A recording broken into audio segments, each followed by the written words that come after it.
Damos inicio a esta ceremonia con los honores al presidente constitucional de los Estados Unidos mexicanos y comandante supremo de las Fuerzas Armadas.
Favor de tomar asiento. Preside esta ceremonia conmemorativa al 111 aniversario luctuoso de Francisco I. Madero, el presidente constitucional de los Estados Unidos mexicanos, licenciado Andrés Manuel López Obrador.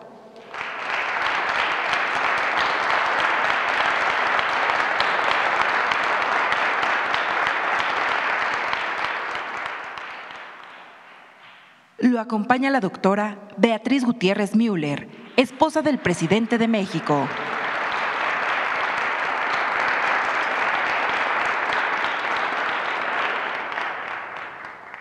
Y el maestro Héctor Vasconcelos.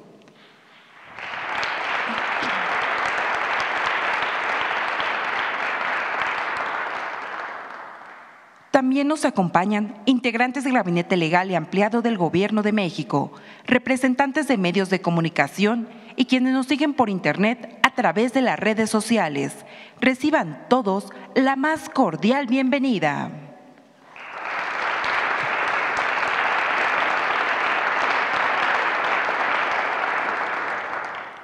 Hace uso de la palabra el maestro Héctor Vasconcelos.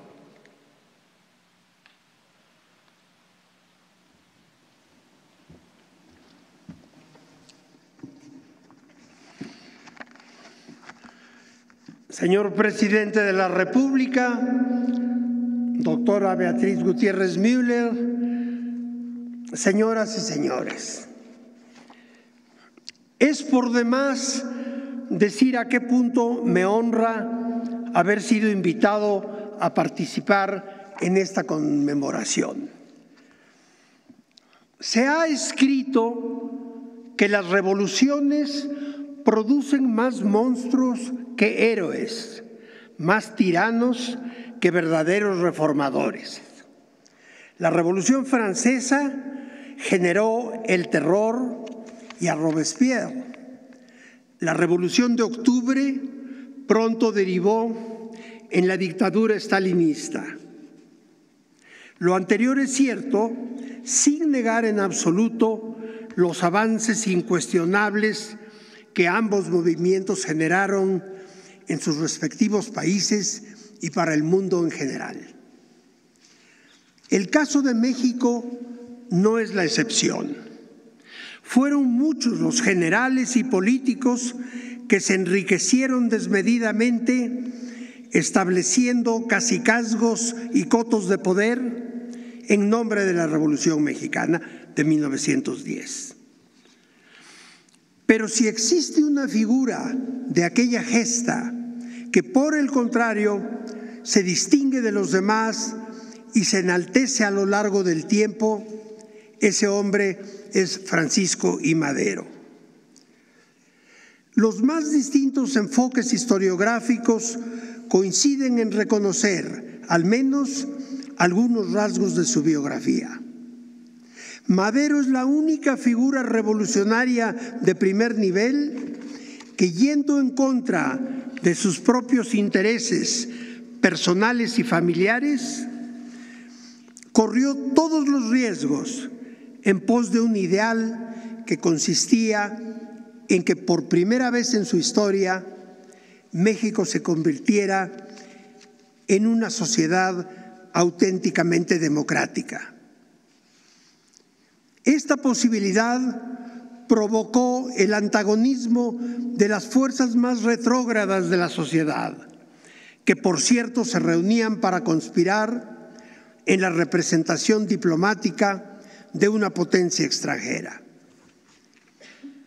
Tanto sus contemporáneos como historiadores posteriores siempre reconocieron lo genuino de su causa y su honestidad personal. Proveniente de una familia rica, su actividad política, lejos de enriquecerlo, lo empobreció. Después del trabajo precursor de los hermanos Flores Magón, Madero se convirtió en el iniciador de la Revolución Mexicana. José Vasconcelos se refería a él como el hombre más puro de la Revolución. Sus críticos lo atacan aduciendo que en sus objetivos Madero se limitó a la reforma de las prácticas electorales en menoscabo de los problemas sociales. Estos críticos, a mi juicio, no advierten que un sistema genuinamente democrático implica necesariamente el mejoramiento social de la ciudadanía. Pues ¿cómo aspirar a contar con ciudadanos responsables sin elevar sus niveles de información, educación y bienestar social? Por otra parte, a Madero no se le permitió sostenerse en la presidencia más que 15 meses. No sabemos cómo se habría desarrollado su gestión presidencial de haber contado con más tiempo. Otro aspecto en que los historiadores concuerdan: durante su brevísimo paso por la presidencia, Madero fue objeto de una feroz embestida por parte de la derecha histórica y, en general, de todos aquellos que sintieron que sus intereses y privilegios estaban en riesgo. Ante esa embestida, Madero reaccionó estableciendo el mayor clima de libertad de expresión y respeto a la opinión ajena que México había conocido en toda su historia.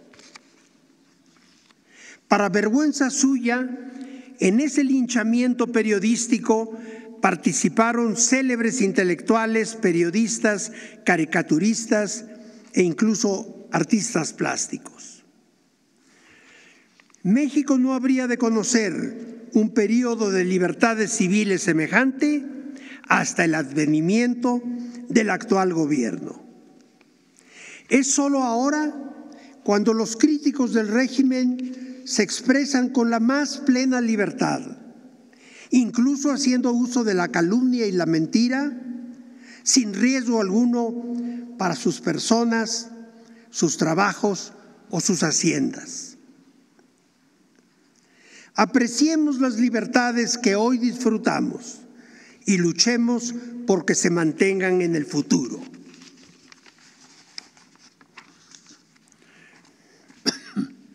Quiero recordar, entre sus muchos atributos, que Madero también arrastró la pluma y produjo un libro que se convertiría en un llamado a la acción. Texto fundamental para entender las inquietudes y frustraciones de aquel momento de nuestra historia.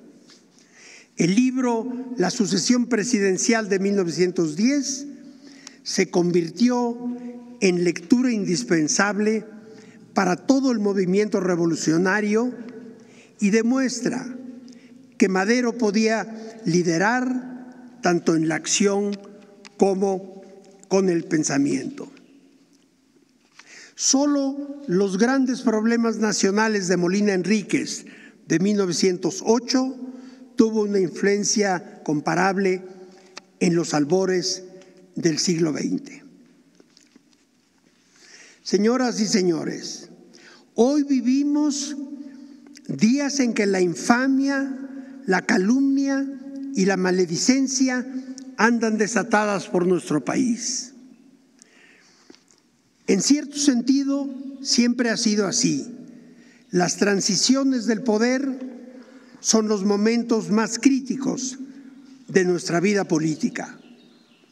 Si hoy nos parece que el debate es más álgido y polarizado que nunca, eso se debe a la profundidad de los cambios que este gobierno ha generado.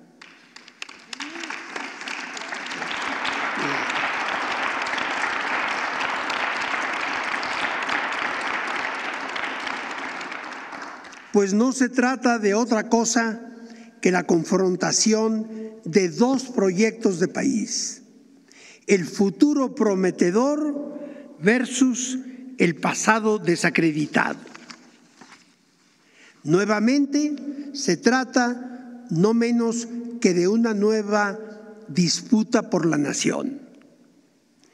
Hago votos porque en medio de la tormenta llevemos siempre en la conciencia, a manera de ejemplo, la sinceridad y la integridad de Madero por el bien de todos, pero en especial del pueblo de México. Muchísimas gracias por su atención.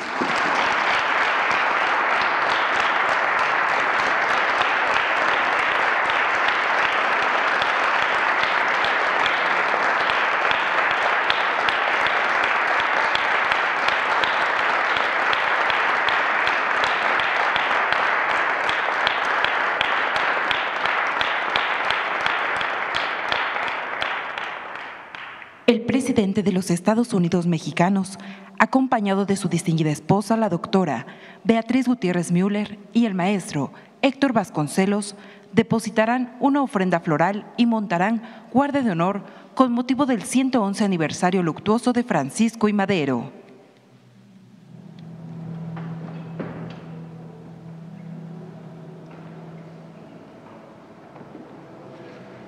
Les pedimos sean tan amables de guardar un minuto de silencio en honor a Francisco y Madero, apóstol de la democracia.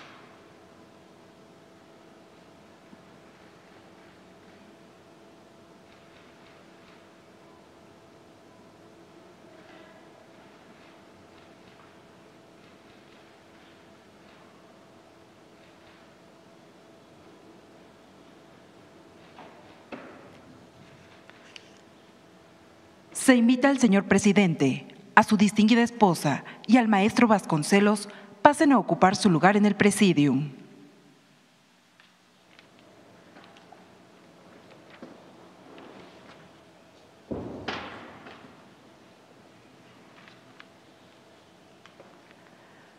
Finaliza esta ceremonia con los honores al presidente de los Estados Unidos mexicanos y comandante supremo de las Fuerzas Armadas. Se les invita a permanecer de pie para entonar nuestro himno nacional.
presidente de México se dirige a la escolta de bandera para despedirse de nuestro lábaro patrio.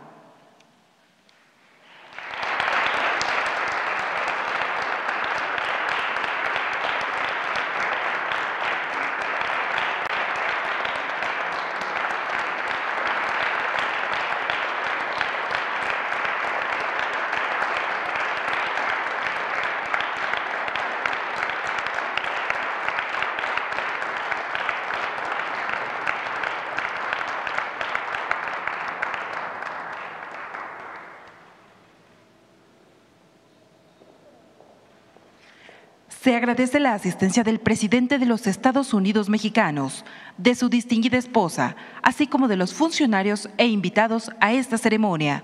Muy buenos días.